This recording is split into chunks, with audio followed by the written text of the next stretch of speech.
Hi, Andrew. Thanks for joining us. Oh, thank you for having me, Daniel. So, yeah, I really enjoyed your talk last year in Bali at the Indonesian Bitcoin conference, where you gave an overview, a high level overview of Bitcoin development, but kind of in a way that non technical people could still understand it.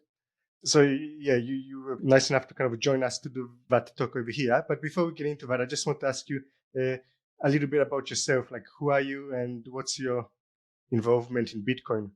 Yeah, thanks, Daniel. I'm very grateful for your interest and not my take on it, but generally anything related to subsurface kind of level of Bitcoin. Myself, I come from a background in technology, like self-taught engineer. And many years ago, I started my career at a university research lab. We set up a supercomputer. And then I got quite deep into open source development. It was very lucky, but I quickly became part of the FreeBSD development team, a committer on the port side, porting hundreds of different apps, open source mostly, to work well on the FreeBSD operating system. That was what? Oh, wow. It's almost 20 years ago, maybe 18 years ago. FreeBSD is quite unique because it takes lineage from BSD, Berkeley Software Distribution. And before that, like it takes lineage from Unix System 5. So all the way to the 1960s. And some people who started working on that project in 1970s are still with the project coding and committing like every day or every week. And at the time I was working on it, there was 400 people working all remote. So I also got to understand how the Linux project works and, got to compare everything from the technical side to the governance side.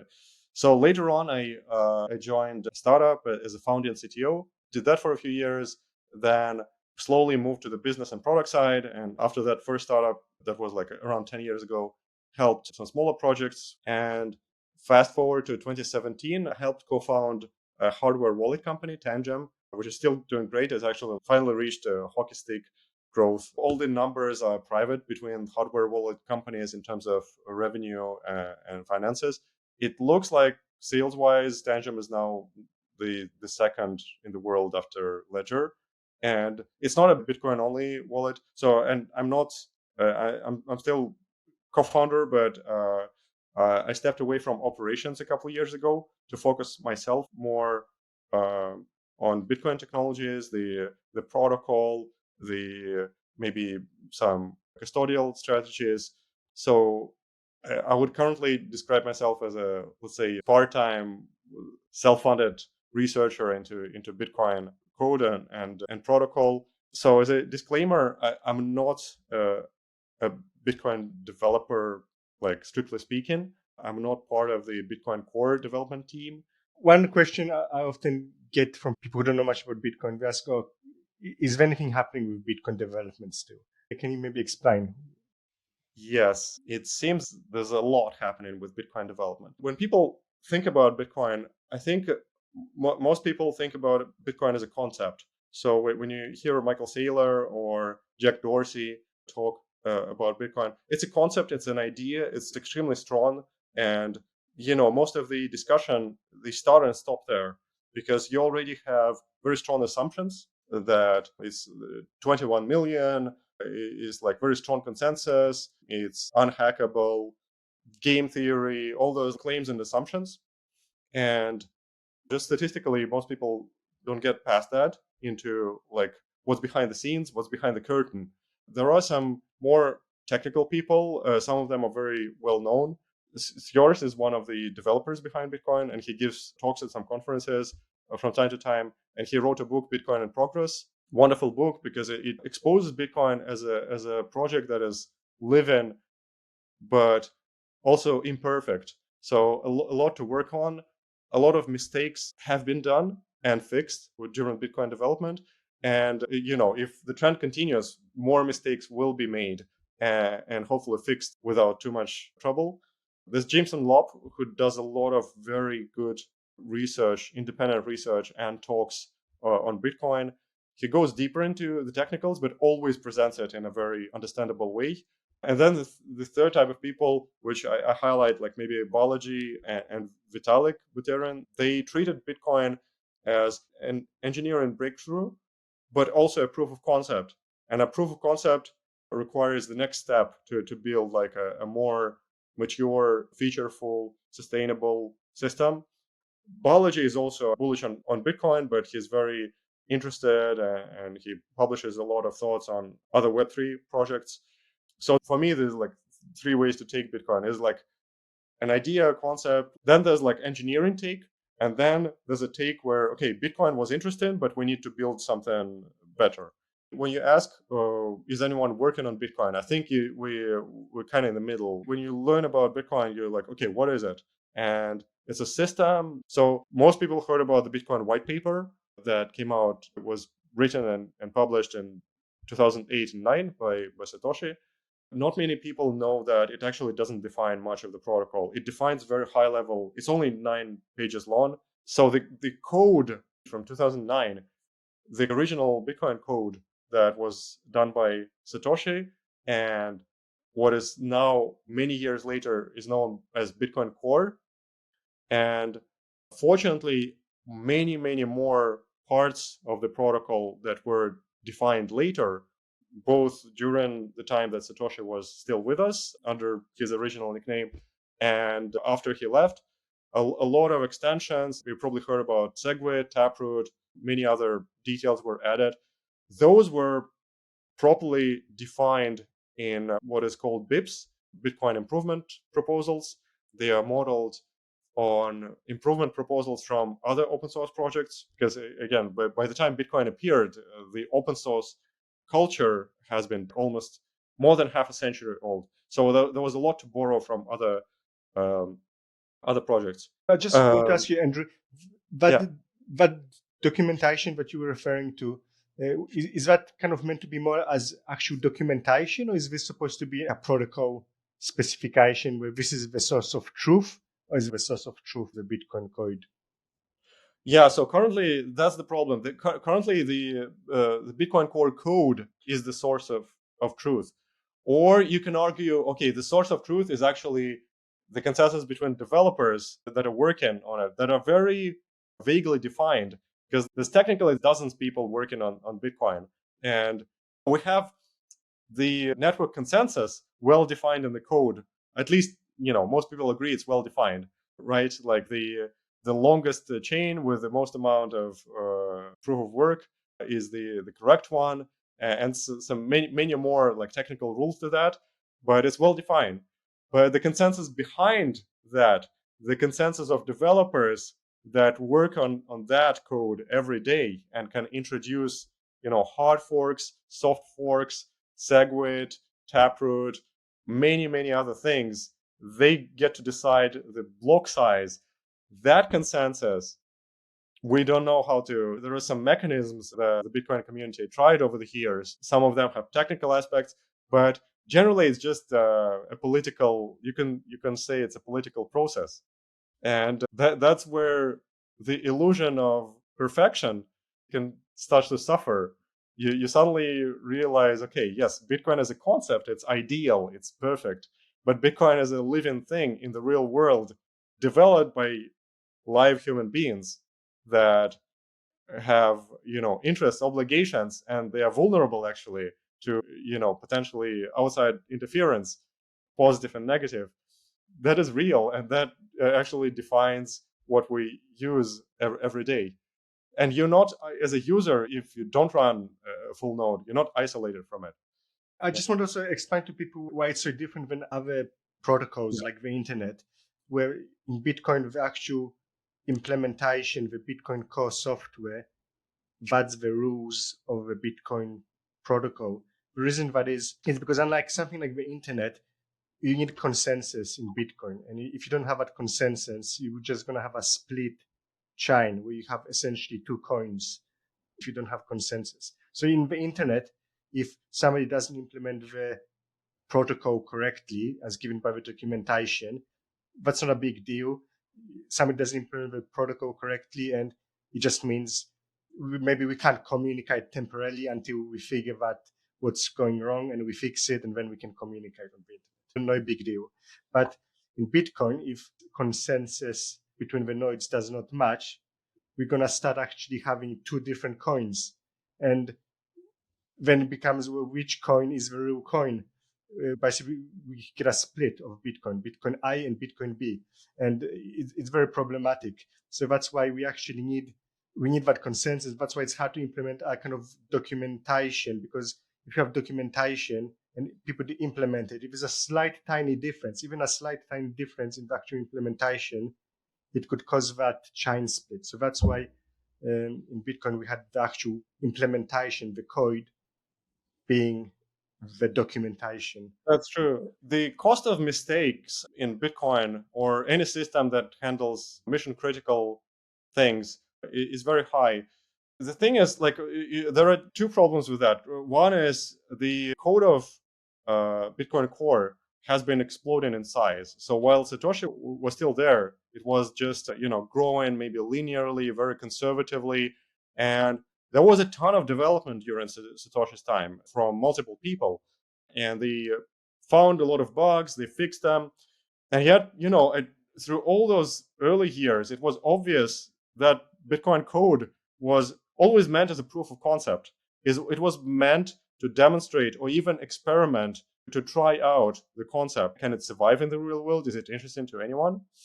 Then when the prices started exploding, it attracted a lot of people who were just various interests. But because they were statistically mostly driven by the price explosion, we can maybe at least suspect that many of them were driven by the speculative aspect or maybe opportunistic aspect, as opposed to the first couple of years, the first like 2-3 years, where it was pure technology.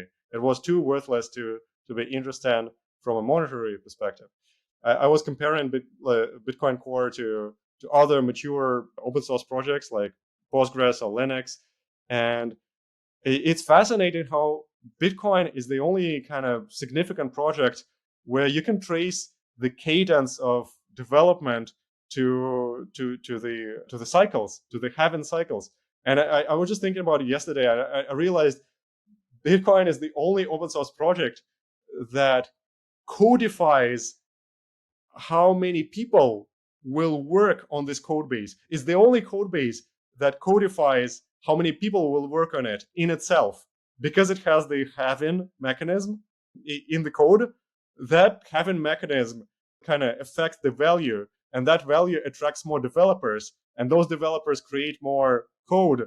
So like any other long-term, short-term open source projects, you don't get that, because there's no connection to the real world timescale. It's just pure technology.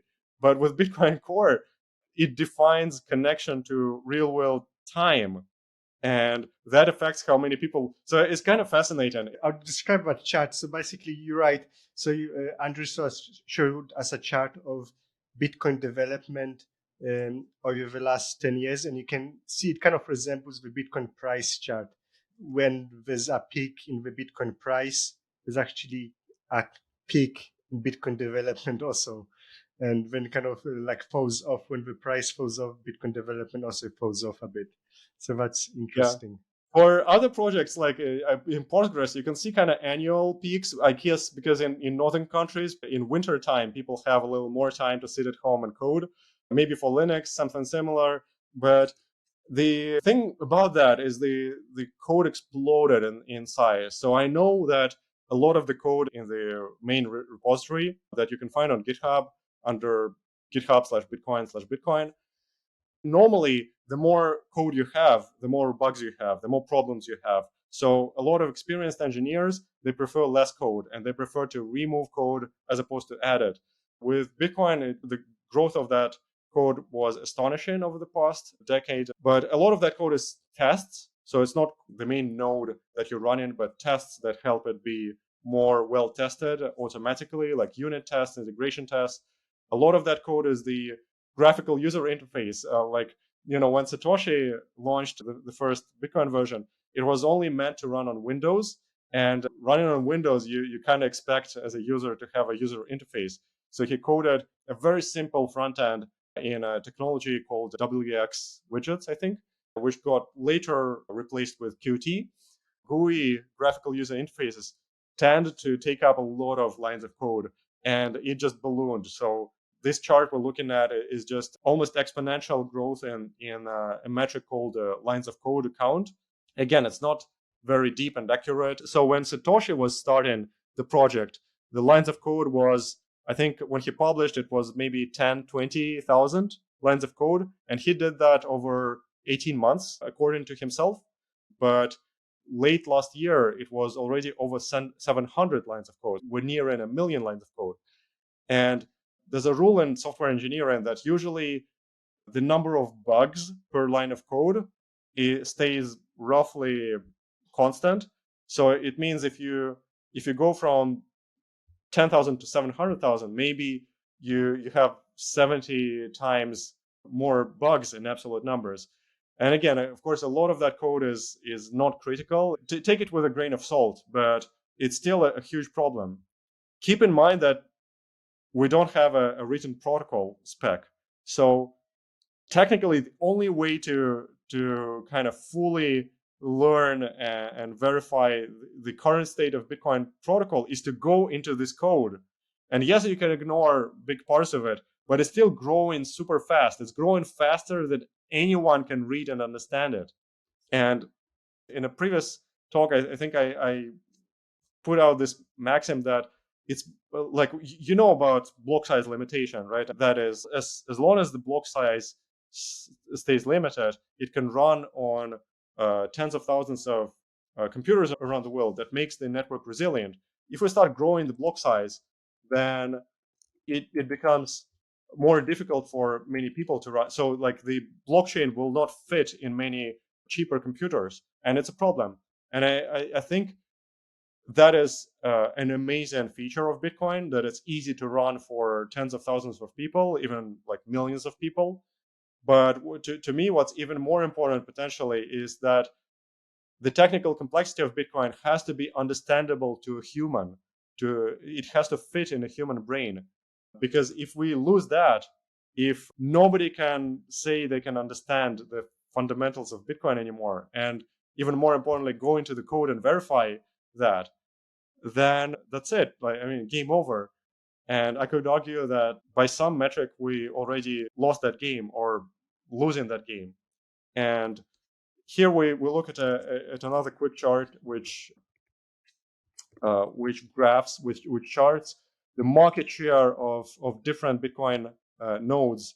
So again, there's like probably anywhere between 30 to 50,000 nodes, but the public ones that we can see on the network. So there are many nodes that are in private mode. You cannot see them or reach them easily, but there are at least around like 15 to 20,000 nodes currently on the network that are public, and you can connect to them and ask them which version of Bitcoin are you running. And overwhelmingly, almost 100% of them seem to be running BitcoinCore, different versions. Maybe over half of them run quite recent versions from the past 2-3 years. And then, some clients don't report which version they're running. Most of them are still probably BitcoinCore, just with more privacy settings. There are alternative node implementations. I think the most well-known is BTCD, that is used by many Lightning node operators. For me, it's like obvious there's not enough diversity among the clients. And when a single code base dominates the network to an extent, it's like 90 to 100%, that can become a problem, because every code base has bugs. And a lot of protocols survive thanks to the fact that there are different competing code bases working kind of against each other and with each other. And let's say if Gmail tomorrow does something very wrong with emails, there's a bug in Gmail. Yes, it will be painful for a lot of users because Gmail is so huge, but also anyone can just log into another service, Outlook, and not, lose a day of work. And Gmail can quickly fix that. Just look and maybe working with engineers from other projects if they need to, and making sure it works well together with other things. For BitcoinCore, if there's like a big problem, a big bug in the code base, not all bugs are discovered immediately. Sometimes they can persist for years or even decades. So for super important protocols, such as I believe Bitcoin is, I think it's very important to have some kind of like adversarial kind of diversity of code bases working off the same protocol, but continuously kind of interacting, interoperating, testing each other. Because when you have different implementations, they always test each other in the real world, and that way you can discover bugs much faster.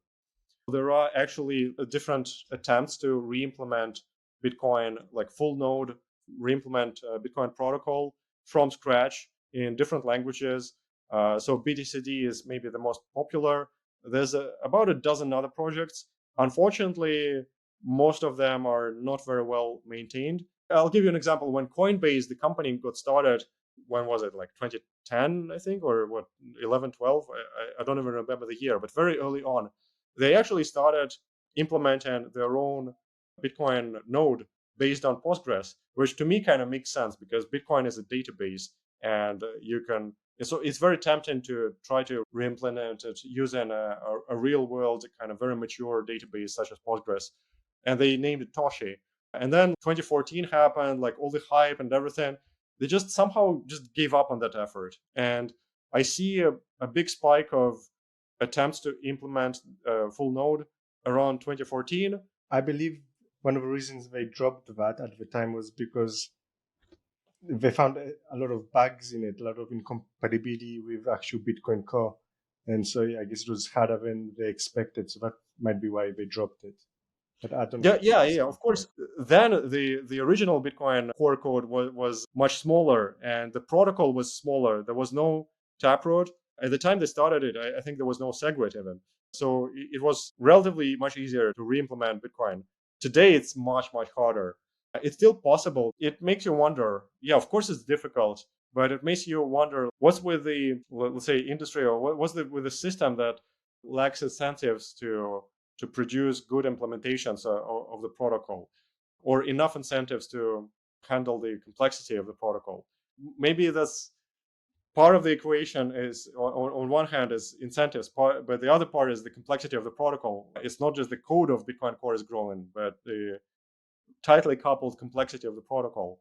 Right. So that's quite concerning to me as an engineer. Some people believe that there shouldn't really be attempts to re-implement Bitcoin Yeah. Core. Basically, some people say Bitcoin is Bitcoin Core. It kind of is because that's the reference implementation. So some people say it's foolish to try and replicate it. Just understand this is a reference implementation, and don't replicate it. Just work on it and improve it, and don't try and kind of do a different implementation for Bitcoin Core. So some people just don't think it's actually even a good idea. Yeah, I know we have Hugo. He's the author of Nunchuck Wallet. I saw him verbalize that idea also on Twitter. So it's coming from some of the smart people believe that, but I think it might be not from lack of wisdom, but from maybe lack of perspective. I can use my kind of old fart engineer card. I've seen like decades worth of open source projects implementing open protocols. Yes, it does work when there's only one implementation, but then you don't have a protocol. You just have a code base, and it can work, but it's extremely fragile. You know, in the world of biology, the problem with bananas. So we have Cavendish bananas everywhere in the world that is basically one DNA. Because they are kind of farmed through cloning, and this type of bananas is dying because this single DNA aspect. There's a fungi that is attacking it, and once it attacks one plant, it wipes out everything. And before Cavendish, until 1960s, there was a better type of banana. I think it was called Gros Michel or something like that, and it was like sweeter and better flavor. But it was also farmed through DNA cloning, where you just cut a leaf and plant it in the ground. So same DNA, all the plants, and it was just wiped out by another fungi. And most people never tasted it. Most people, like, if you're not 100 years old, you don't know how that banana tasted. So there's a lot of evidence from different sides of security that you need diversity, you need different implementations to to compete. When they sent astronauts to the moon, they had a special computer that had three almost like different heterogeneous implementations of the navigation code, that if there's a bug in one place, it will be not repeated in two other places, and the system can reach correct consensus. Because today the consensus in the Bitcoin network, it's, again, if there's any bug in BitcoinCore, it will be instantly accepted in the consensus. There's no competition, there's no firewall. But if there were separate implementations, and again, when you and I talk about Bitcoin, we're not talking about BitcoinCore, we're talking about the ideals, the protocol, the things we understand. We don't want the idea of Bitcoin to kind of overwhelm, to get beyond our capacity to comprehend. Some of us value Bitcoin because we know it's like 21 million ever, and we've seen those like a few lines of code that actually until recently-ish they had a bug. I think it was fixed when 2017. So there was like, I don't know, 10 lines of code that defined the upper limit around, it's actually not exactly, but around 21 million. And until a few years ago, there was a bug that would inflate Bitcoin to infinity after some time. And that got fixed. It's still maybe 20 lines of code today. We can comprehend that, right? And we value that aspect. But, there's 1,000 different and some newer rules to Bitcoin, again, related to SegWit, Taproot, many other things that are being discussed, debated, and implemented today. And I don't think there's almost any engineer out there alive today that can, comprehend to a good degree both the technical and the kind of game theoretical consequences of many of those rules. So yeah, it's kind of like, the legislation in a democracy. Yes, you don't want to like there's like millions of pages of legislation. You don't want everyone to go through all of that, but you need people to kind of meet each other somewhere, right? On critical points, like whatever that is, politics, whatever, like immigration, take a topic.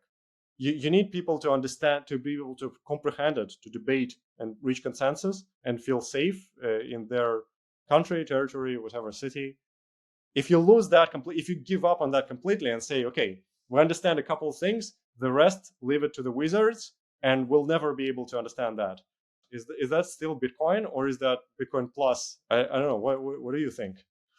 Yeah, it's tough because there's some things like clearly, I don't have a good answer because clearly something like 21 million, if there's a bug where actually you can create 50 million, that's pretty obviously a bug. But if it's something smaller, kind of, basically what's a bug and what's not a bug. Like some Bitcoin developers said, but because we need consensus, if there's like a bug in BitcoinCore, we actually, if you do an implementation, you need to replicate that bug. So we stay in consensus. But yeah, Bitcoin is very different than other projects. So I would say we probably need like some kind of maybe core principles, more than like specific documentation, like core principles of what makes Bitcoin.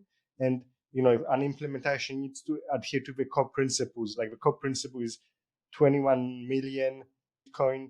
I don't know, maybe some kind of something like a constitution, right? Like a constitution document for a country where the constitution doesn't outline necessarily all the laws of a country, over specific, but it kind of outlines the most important kind of principles that Yeah, make a country. So exactly. maybe something like that.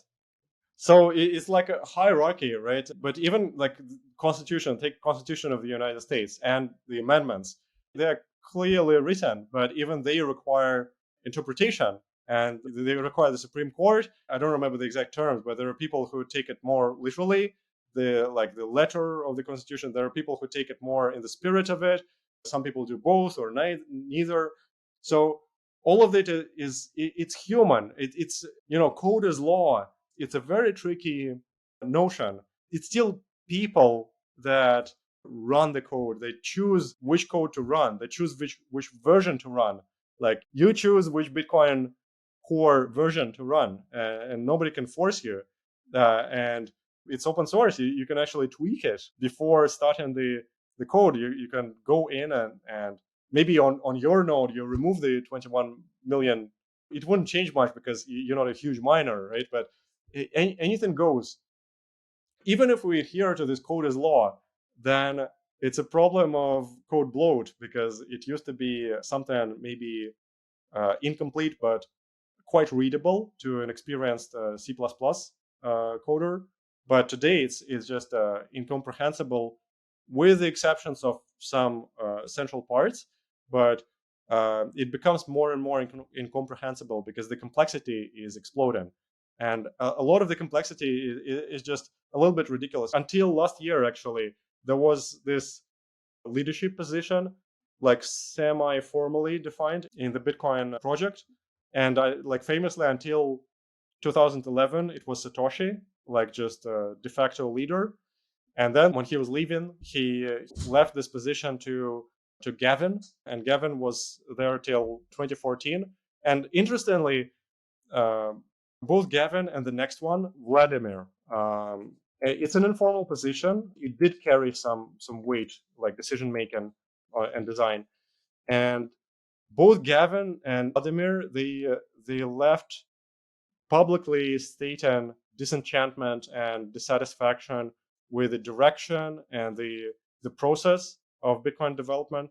So actually, Vladimir, I think both of them, but especially Vladimir, deleted some of those blog posts, I believe. But you can still find them in cache.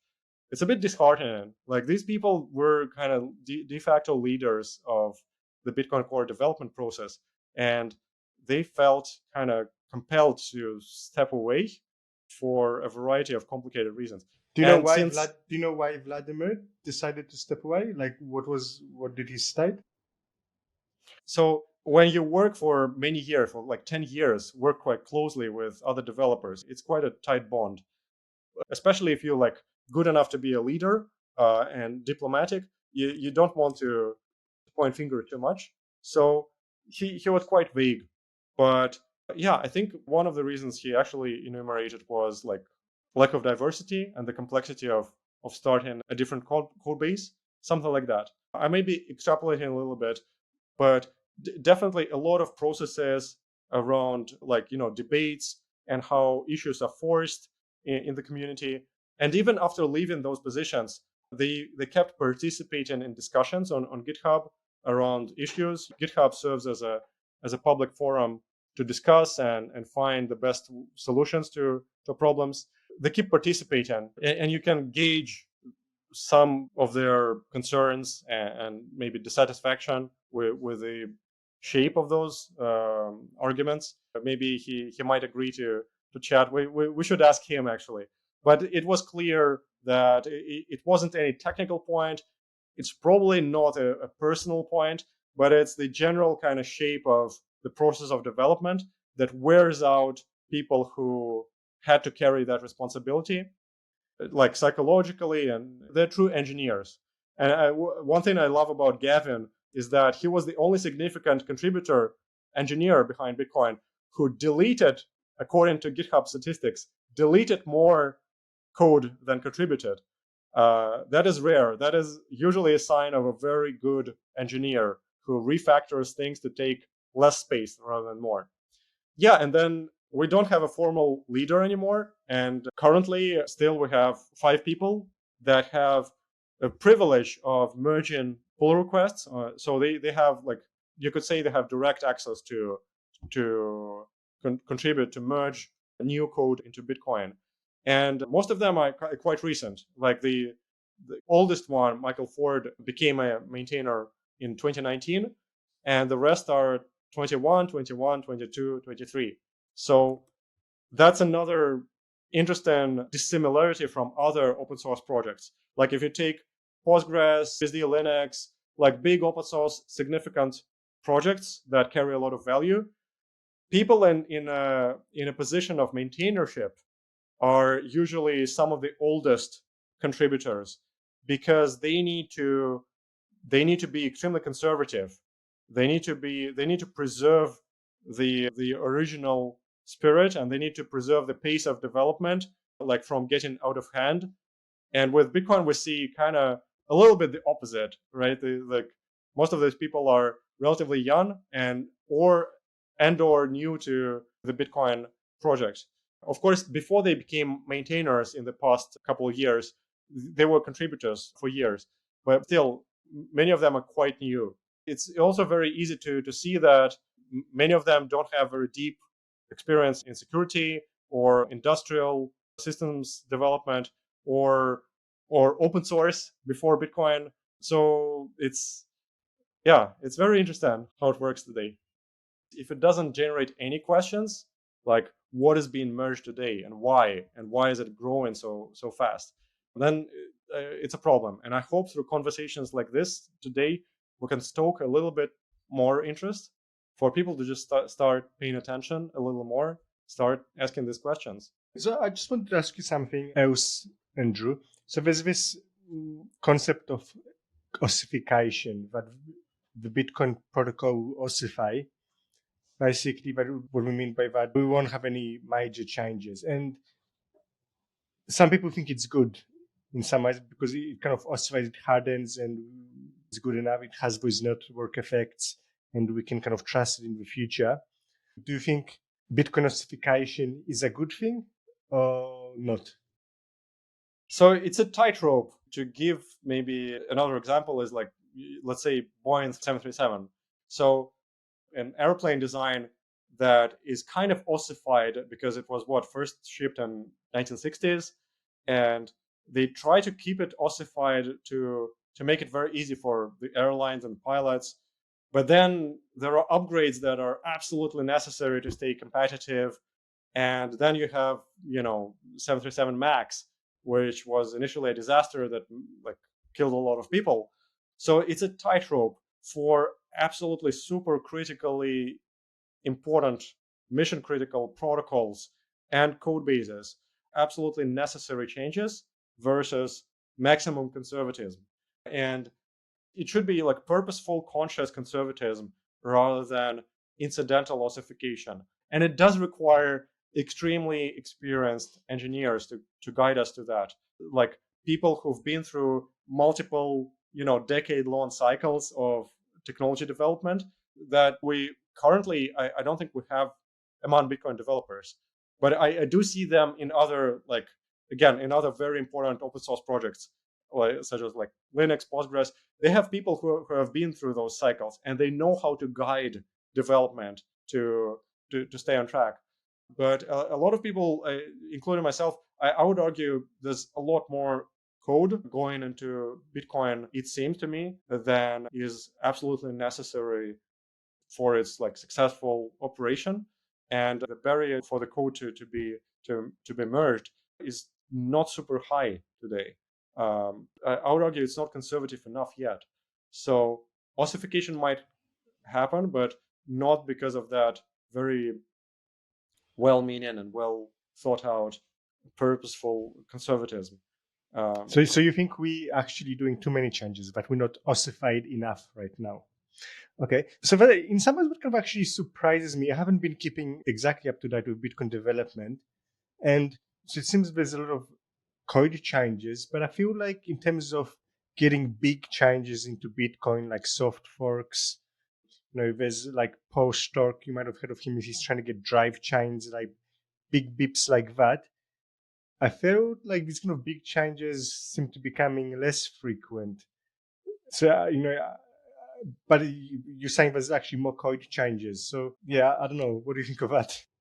Well, the changes that you're talking to might directly affect consensus. So by design, they should be very, very difficult to enter. There's a lot of code, like most of the code that goes into BitcoinCore today does not directly affect consensus.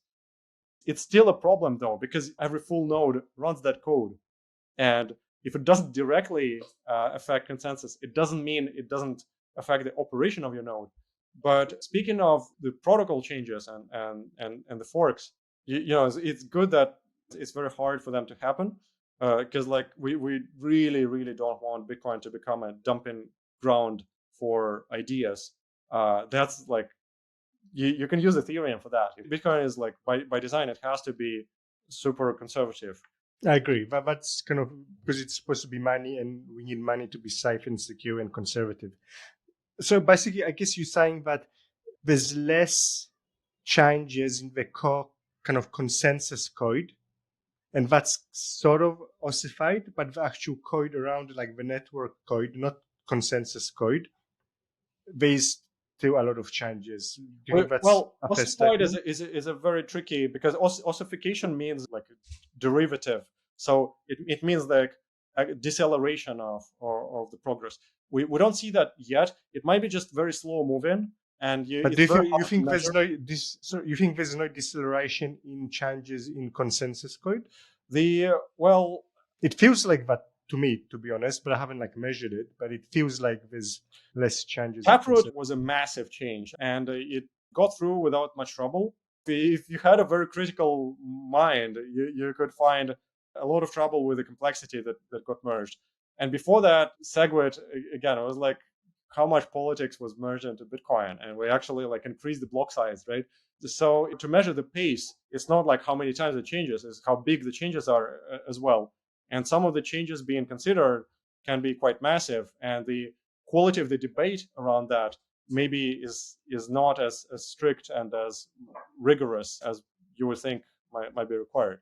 So ossification may be too early to say. Slowness, it's a good thing, and we just need to make sure that slowness encourages well thought out changes rather than we just debate something until somebody gets exhausted and people stop objecting to it just because they got tired of arguing, and then it gets merged and it's a huge thing that becomes a problem later.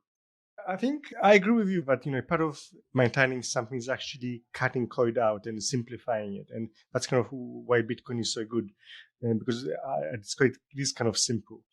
But I think there's a little bit of a bad incentive, why? Because tell me if you agree with this, but developers in Bitcoin, it's a very prestigious thing to be a Bitcoin contributor. Like in Bitcoin space, if somebody contributes, at a conference, oh wow, you contribute to Bitcoin. It's a very prestigious thing, and it kind of creates this incentive to make contributions for that prestige. Everybody wants to make contributions. There's an incentive to do that, but actually sometimes the good decision is not to actually contribute anything or to even remove something. Do you agree with that? Oh, absolutely. Yeah. It's crazy. I'll be honest. I didn't go deep on BitVM, but that whole proposal, it didn't need to ride on the brand of Bitcoin and pretend like it's an improvement to Bitcoin. It's like one of the What's bit? proposals to make like Okay, some Turing complete machine okay, on okay, top of Bitcoin, but it doesn't really need Bitcoin. It just happens to be compatible and might be useful in later scenarios that are related to Bitcoin, but to represent it as an extension or an upgrade to Bitcoin, I think it's exactly what you just said. It's an attempt for some people to to just ride the prestige of the name, and unfortunately, I do think it happens a lot more often than we think. Just judging by the current maintainers, most of them are quite young, and I had a pleasure of talking to a couple at conferences. It just to some of them, it's like the initial interest to get involved was not from the fascination with the technology, which that's another topic we didn't got too deep into. But when Satoshi published his initial code to me and accompanied by his writings, over the years, the more I look at it, the more genius it seems, like absolute genius. And he wasn't a great coder, like most people know that. He wasn't like a perfect coder, and he coded on Windows initially. Like so, but the way he collected the system from the puzzle pieces like Hashcash and all the other different concepts, and the way he talked about it described everything from deep tech to high like game theory and monetary kind of predictions. That's pure genius.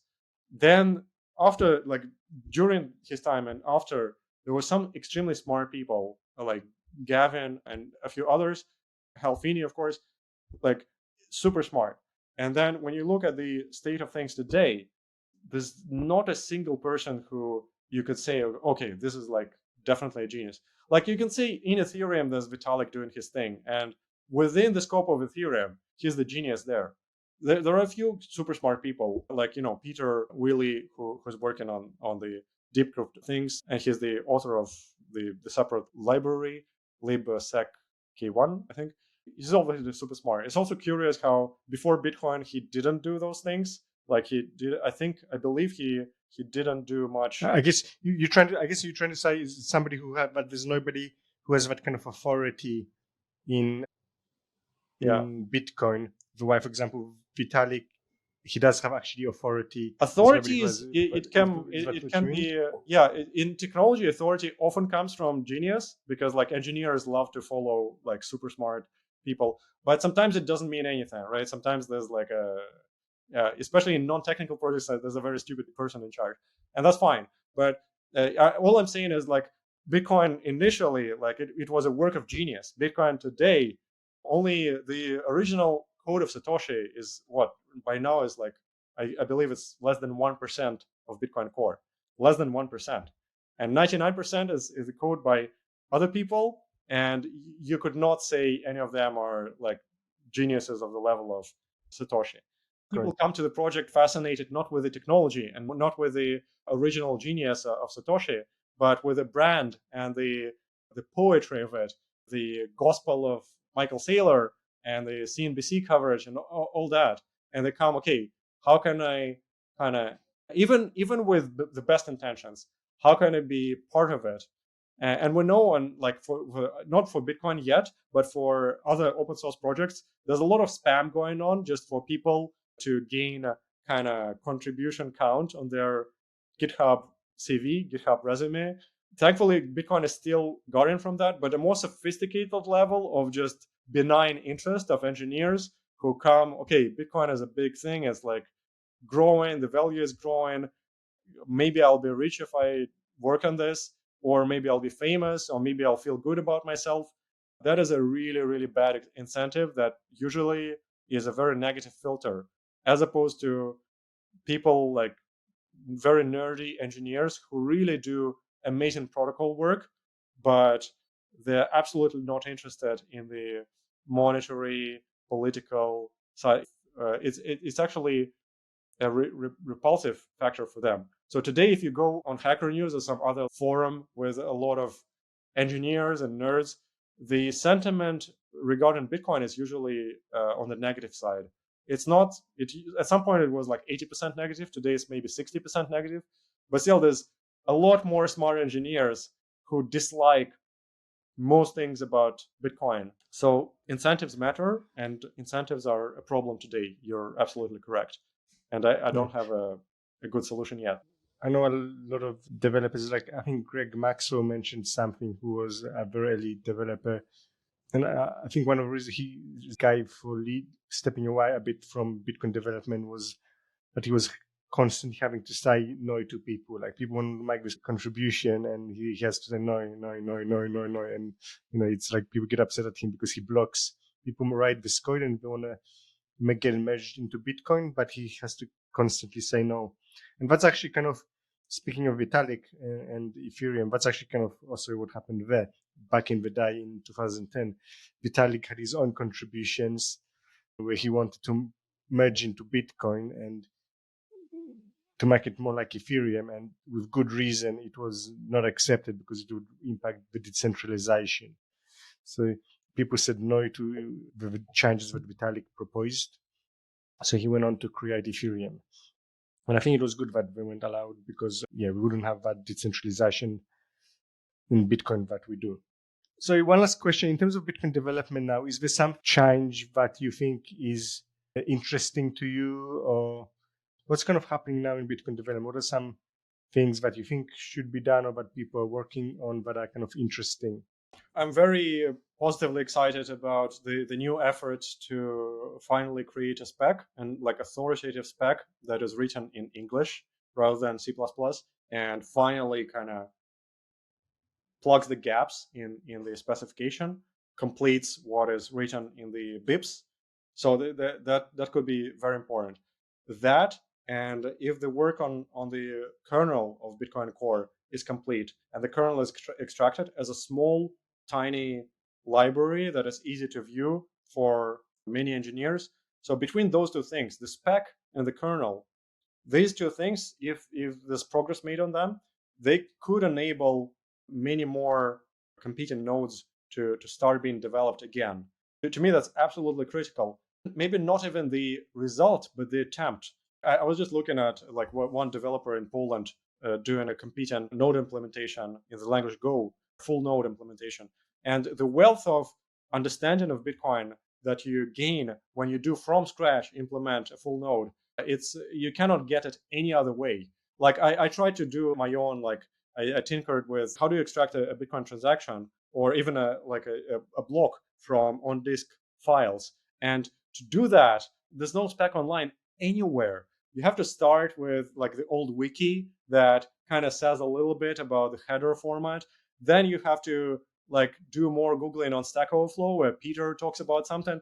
And then at the end of the day, you have to go into BitcoinCore code to actually track down where the header is serialized into on-disk format.